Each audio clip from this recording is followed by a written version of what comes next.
আজকে অনেকগুলো খবর আছে, বাংলাদেশেও বেশ কিছু খবর আছে রাষ্ট্রপতির পদত্যাগ নিয়ে। গুঞ্জন না, এক ধরনের গণমাধ্যমে যে খবর সেটি সত্যই, এবং কে পরবর্তী রাষ্ট্রপতি হচ্ছেন সেটি নিয়েও এক ধরনের আলোচনা আছে। এর মধ্যে আমরা দেখছি যে জামায়াত নেতার একটি ব্যক্তিগত মুহূর্তের ভিডিও নিয়ে ব্যাপক আলোচনা হচ্ছে দেশে। আবারও সিএনজি স্টেশনে গ্যাস সংকট, দীর্ঘ লাইন দেখছি, বন্যার একটি বিষয় আছে। সেই সব বিষয়ে আলোচনা যাওয়ার আগে আমি শুরুতেই দিল্লির ক্র্যাকডাউনের প্রসঙ্গটি একটু উল্লেখ করতে চাই। আমরা জানি যে দিল্লিতে নয়, এখন শুধু অনেক জায়গায় ছড়িয়ে গেছে। আমি কিছু উল্লেখ করতে, দিল্লির পাশাপাশি মুম্বাই, বেঙ্গালুরু, পাটনা এবং আহমেদাবাদের মতো প্রধান শহরগুলোতেও আন্দোলন ছড়িয়ে পড়েছে। পাটনায় শিক্ষার্থীদের মিছিলে জলকামান ও টিয়ার শেল ব্যবহারের ঘটনা ঘটেছে। এর মধ্যে প্রধানমন্ত্রী নরেন্দ্র মোদী তিনি ঘোষণা দিয়েছেন ফাস্ট ট্র্যাক কোর্ট গঠন করে এটির যত দ্রুত সম্ভব বিচার করা হোক, কিন্তু তাতেও আসলে থামছে না, অনড় রয়েছেন যে শিক্ষামন্ত্রীকে পদত্যাগ করতেই হবে। এর মধ্যে তারকারাও যোগ দিয়েছেন, সেসব বিষয় নিয়ে অনেক আলোচনা আছে। আমি ব্যারিস্টার আসাদুজ্জামান ফদকে দিয়ে শুরু করতে চাই। আপনার কাছে কি মনে হচ্ছে যে আসলে আমরা অনেকটা দেখতে পাচ্ছি যে ঢাকার যে জুলাই গণঅভ্যুত্থানের যে চিত্র আমরা দেখেছি, ঠিক একই চিত্র আমরা ভারতের বিভিন্ন শহরে দেখতে পাচ্ছি? কি মনে হয় আপনার কাছে ভবিষ্যৎ? ধন্যবাদ। ভারতের ৮০ বছরের স্বাধীনতার ইতিহাসে এবং এর আগে ব্রিটিশ ইন্ডিয়া বলতে যে সময়টাকে আমরা বুঝি, মোটা দাগে কেন্দ্র সেন্ট্রাল ইন্ডিয়া বলতে যেটা বোঝায়, এই অংশে অথবা গত ৮০ বছরে কোনো গণ আন্দোলন সফল হয়েছে যেটার মাধ্যমে সরকার বদলে গেছে, এমন কোনো ঘটনা নাই। ভারতের যে বিষয়গুলো নিয়ে ভারত যথেষ্ট ক্রেডিট নেয় সারা দুনিয়াতে, তার ভিতরে একটা হচ্ছে যে তার এখানে কোনো রাজনৈতিক অস্থিরতা নাই। এখানে সবসময় ভোট আর নির্বাচনের মাধ্যমেই সরকার বদলেছে। ইন্দিরা গান্ধীর একটা সময় বছর দুয়ের মতো ইমার্জেন্সি ডিক্লেয়ার করেছিলেন তিনি, এবং তাকে এই জন্য ক্ষমা চাইতে হয়েছিল জাতির কাছে। ক্ষমা চেয়ে, মাফটা চেয়ে তারপরে উনি পরবর্তীতে ক্ষমতায় এসছেন, মাঝখানে একটা সময় ছিলেন না। তো মোটা দাগে কেউ মনে করছে না যে এই আন্দোলনটা মানে ভারতবর্ষে একেবারে সরকার বদলে দেবে, এমন কোনো ঘটনা এখানে ঘটবে। এবং মোদি আসার পর থেকে ধরেন এই যে নিট এক্সামের কথা বলা হচ্ছে, যে national eligibility and entrance exam NEET, এই নিটের টেস্ট সহ শুরু করে ভর্তি পরীক্ষা রিলেটেড প্রায় ১৫০-র উপরে পরীক্ষাতে এরকম প্রশ্নপত্র ফাঁস হয়েছে, এবং মোটা দাগে কিছু হয়নি। বারবার এরকম বিভিন্ন সময় প্রতিবাদ হয়েছে, বিচ্ছিন্ন আন্দোলন হয়েছে। এবারও দেখলাম ১৫-১৬ জন ছাত্রছাত্রী আত্মহত্যা করেছে, সংখ্যাটা বাড়ছে। তো সেই জায়গাতে সবাই বোধ করছে যে এটা একটা অ্যাওকেনিং এর মতো, একটু নাড়া দেয়া যে আসলে কি হচ্ছে, ছেলেপেলেরা আসলে বিরক্ত, এবং এর ভিতরে তো বিশাল বেকারত্ব আর কি। মানে ভারত যেভাবে তার অর্থনীতির সাইজের কথা বলে, আমি প্রায় বলি আর কি, যে সাইজ মানে কিন্তু গ্রোথ না, একটা মোটা মানুষ মানে কিন্তু সুস্থ মানুষ না। তো সেই জায়গাতে হচ্ছে ইন্ডিয়ার ইকোনমির যে সাইজ, ভিতরের বাস্তবতাটা কিন্তু আসলে সেরকম না। এখানে প্রতি বছর কয়েক কোটি তরুণ গ্র্যাজুয়েট জব মার্কেটে আসে, তার পপুলেশনের সাইজ তো হিউজ, পৃথিবীর সবচেয়ে এখন লার্জেস্ট পপুলেশন বেস, ১ নম্বরে আছে, চায়নাকে ছাড়িয়ে গেছে। তো এরকম একটা জায়গাতে আপনার ২-৩ কোটি তরুণরা আসলে সেখানে জব মার্কেট নাই। বাংলা কিউআর যেখানে নগদ পেমেন্ট সেখানে সারা দেশে ১০ লাখেরও বেশি মার্চেন্টে নগদে পেমেন্ট করুন খুব সহজে। তারপরে হচ্ছে হিন্দুত্ববাদী রাজনীতির কারণে যেটা হচ্ছে, আপনি একটা বিশাল সংখ্যক জনগোষ্ঠীকে কন্টিনিউয়াসলি ভয়ের মধ্যে রেখেছেন। আমেরিকার সাথে, পশ্চিমের সাথে তার সম্পর্ক ভালো না, পার্টিকুলারলি ট্রাম্পের সাথে সম্পর্ক ভালো না। এবং দেখেছেন যে যে রেসিপ্রোকাল ট্যারিফ চুক্তি নিয়ে বাংলাদেশে সুশীলদের তো প্রায় খতনা করার মতো অবস্থা আর কি। তো সেখানে দেখেন ভারতকেও কিন্তু প্রায় $550 বিলিয়ন ট্যারিফের বোঝা, কেনাবেচার বোঝা চাপিয়ে দিয়েছে। আমরা এখানে আলাপ করতেছি $6 বিলিয়ন ডেফিসিট। তো এখানে সেটা নিয়ে দেখবেন খুব বেশি তর্ক নাই। দেখবেন কংগ্রেস এবং অপোজিশন অ্যালায়েন্স যেটা আছে, তারা প্রায় এটা নিয়ে কথা বলার চেষ্টা করছে যে এই চুক্তির চাপিয়ে দেওয়ার জায়গাটা আর কি।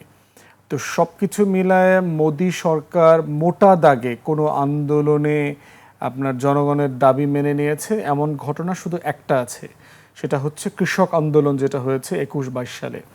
আপনাদের মনে থাকার কথা 2021 সালে আপনার একটা কৃষি আইন করে, যেটাকে মেইনলি হচ্ছে ভারতে আপনার পাঞ্জাব হচ্ছে সবচেয়ে বড় কৃষি ভাণ্ডার আর কি, শস্য ফল টল তারপরে সবজি টবজি এগুলো সবচেয়ে বেশি হয়।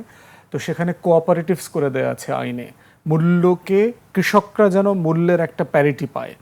তা নাহলে যেটা হচ্ছে বাংলাদেশে যেটা আমরা সাফার করছি, ফরিয়াদ এবং মধ্যস্বত্বভোগীদের কারণে যেটা হচ্ছে, মূল যে উৎপাদনকারী কৃষক উনি আসলে দামটা পাচ্ছেন না। আবার শহরগুলোতে ঢাকার মতো জায়গায় যারা আছেন তারা প্রচুর দামে জিনিসটা কিনতে হয়। এ কারণে পাঞ্জাবে সহ বিভিন্ন জায়গায় তারা যেটা করেছে, কোঅপারেটিভস করে দিয়েছে। এইটা মোদি আইনটা পরিবর্তন করে এখানে কর্পোরেশনকে ইনক্লুড করছে, যেটা কর্পোরেটাইজ করা হবে এবং দাম মার্কেট ঠিক করবে। এটার প্রতিবাদে তখন কৃষক আন্দোলন হয়। 1 বছরের উপরে আপনার এই দিল্লি থেকে পাঞ্জাব অমৃতসর পর্যন্ত রাস্তা কিন্তু ব্লক করে রাখে, সীমান্ত পর্যন্ত ব্লক হয়ে যায়। তারপরে আপনার 22 নভেম্বরে গিয়ে তারা এই দাবিটা আইনটা বাতিল করে মোদি সরকার। এর বাইরে মোটা দাগে কোনো আন্দোলনে কিন্তু মোদি কনসিড করে নাই। ধরেন কাশ্মীরের আর্টিকেল 370 বাতিল করা হলো, ব্যাপক আন্দোলন হয়েছে। নাগরিকত্ব সংশোধন আইন হইল, সম্প্রতি বিভিন্ন স্টেটে ভোটের আগে যে রিভিশন করেছে, এসআইআর করেছে, সেগুলো নিয়ে আন্দোলন হয়েছে। কোনোটাতে কিন্তু মোদি ব্যাকট্র্যাকে যায় নাই।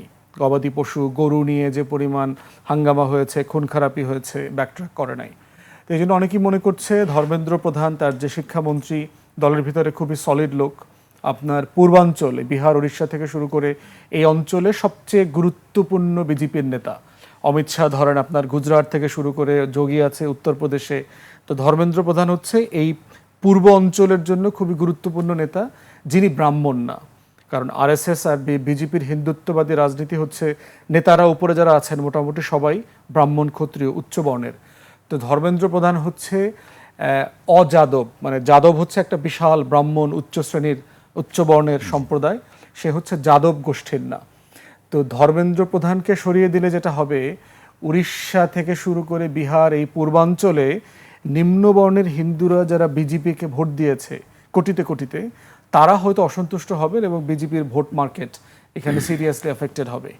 তো এইসব কারণে ধর্মেন্দ্রকে সরানোর ব্যাপারে তারা চিন্তা করছে না। প্লাস হচ্ছে যে মোদি অমিত শাহের যে টাফ স্ট্যান্স, যে তারা খুবই একটা শক্ত আয়রন ম্যান যে লিডারশিপ তারা শো করবার চেষ্টা করছে, সেটার মানে ক্ষয়িষ্ণু হয়ে যাবে। তো সেই কারণে বোধ করছে তারা যে এখানে কোনো দাবি দেওয়া কনসিড করা যাবে না। এবং আন্দোলনও এমন পর্যায়ে গেছে বলে আমার কাছে এখনও মনে হচ্ছে না যে আপনার সিরিয়াসলি সে আসলে হুমকির মধ্যে পড়ে গেছে। আর প্রাতিষ্ঠানিকভাবে তো হাসিনার মতো টোটাল রাষ্ট্রীয় কাঠামো এখন মোদি এবং আরএসএসের দখলে। সেটা গদি মিডিয়া বলেন, সেটা সেনাপ্রধান বলেন, আর্ম ফোর্সেস, কয়েকদিন আগেই মাত্র পুলিশ প্রধান পরিবর্তন করা হয়েছে।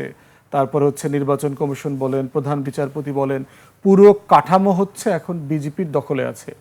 তো সেই কারণে মোটা দাগে তারা খুব বেশি মানে হুমকির মধ্যে আছে এটা মনে হচ্ছে না। যদিও বিজেপি লিডারশিপ মনে করছে যে এখানে সিআইয়ের একটা চক্রান্ত আছে, এখানে ক্ষমতার পালাবদলের একটা চেষ্টা করা হচ্ছে। এই তর্কটা হচ্ছে, আমি আপনার এখানে এর আগে কথা বলেছিলাম, deputy secretary of state Christopher Landau, সে গত মার্চ মাসে আপনার অবজারভার ফাউন্ডেশনের একটা প্রোগ্রামে দিল্লিতে এই কথাটা বলেছে যে চায়নাকে আর্থিকভাবে সমৃদ্ধশালী করে আমরা যে ভুল করেছি, এই ভুল ইন্ডিয়ার ব্যাপারে আমরা করব না। মানে পরিকল্পিতভাবে চায়না এবং পাকিস্তানকে কন্টেন করবার জন্য ইন্ডো প্যাসিফিক পলিসি, তার ভারত মহাসাগরে তার নিয়ন্ত্রণ এবং দক্ষিণ এশিয়ার যে ফ্রাঞ্চাইজ, প্রত্যেকটা রাষ্ট্রকে আপনি জানেন আমাদেরকে বন্ধক দেওয়া হয়েছিল দিল্লির কাছে, এই বন্ধকি সম্পর্ক তারা কন্টিনিউ করবে না। অতএব বিজনেসের টার্মে করতে হবে, আপনাদেরকে আপনাদের টার্মে বিজনেস করবেন, আমরা কোনো এক্সট্রা ফ্যাসিলিটি দিব না। এবং এটার রেজাল্টই হচ্ছে কিন্তু ট্যারিফ, প্রায় 39% ট্যারিফ, $550 বিলিয়ন কেনাকাটা করতে হবে আমেরিকা থেকে। এবং এইটার পরবর্তীতে বিক্রম সুদ, আপনার রয়ের চিফ ছিলেন, তার একটা ইন্টারভিউ দেখলাম, তিনি ওই অবজারভার ফাউন্ডেশনের মিটিংয়ে ছিলেন। তিনি বললেন যে ইটস এ সিরিয়াস থ্রেট, যে এই ধরনের কথা বলা মানে হচ্ছে আমেরিকার গত 35 বছরের ভারতের সোভিয়েত ইউনিয়নের পতনের পর থেকে ভারতের সাথে স্টেট ডিপার্টমেন্টের পেন্টাগনের যে সম্পর্ক ছিল, যেই বোঝাপড়াটা ছিল, এইটা আসলে নাই, এটা ভেঙে গেছে। এর মানে হচ্ছে যে আমাদের ব্যবসা বাণিজ্যের উপরে ট্যারিফ আসতেছে, হুমকি আসতেছে, আমাদের অর্থনীতির উপর হুমকি আসছে এবং একইভাবে এখানে রাজনৈতিক শক্তির পট পরিবর্তনের একটা সম্ভাবনা তৈরি হয়েছে। এখন সেই রকম একটা বাস্তবতায় অনেকেই সন্দেহ করছেন যে এই আন্দোলনে আপনার সারা পৃথিবীতে এরকম এই যে অরেঞ্জ বিপ্লব করার, বিভিন্ন রংধারী বিপ্লব করবার, অভ্যুত্থান করবার যে কালার রেভলিউশন করবার ইতিহাস যেভাবে আমেরিকার পশ্চিমের আছে, তেমনই কিছু একটা এখানে ঘটতে চলেছে কিনা এইটা বিজেপির পন্থী যারা আছেন তারা অনেকে সন্দেহ করছেন। তো দেখা যাক, সময় বলে দেবে কোন দিকে যাচ্ছে।